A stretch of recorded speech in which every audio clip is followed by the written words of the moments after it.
ఉప ముఖ్యమంత్రి పవన్ కళ్యాణ్ గారు చొరవతో ఉప్పాడ నుండి పిఠాపురం రోడ్డు పూర్తి చేశారు. ఈ రోడ్లకు లేని బొక్కంటూ లేదని అక్కడ ప్రజలు చాలా ఇబ్బందులు పడేవారు. 2024లో పవన్ కళ్యాణ్ గారు 40 కోట్లతో రోడ్ల పనులు చేసినట్లుగానే గత ఏడాది కాకినాడ పిఠాపురం నియోజకవర్గంలో పవన్ కళ్యాణ్ గారు మరియు ఎంపీ ఉదయ్ శ్రీనివాస్ గారు రోడ్లకి శంకుస్థాపనలు చేసి ఇప్పుడు ఒక్కొక్కటిగా పూర్తి చేస్తున్నారు.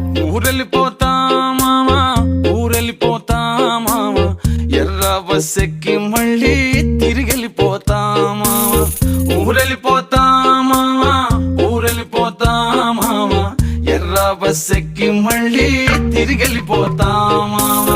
ఏ ఊరెళ్తావు రామా, ఏముందని వెళ్తావు రామా, ఊరన్న పేరే తప్ప తీరవుతా మారే రామా. ఏ ఊరెళ్తావు రామా, ఏముందని వెళ్తావు రామా, ఊరన్న పేరే తప్ప తీరవుతా మారే రామా.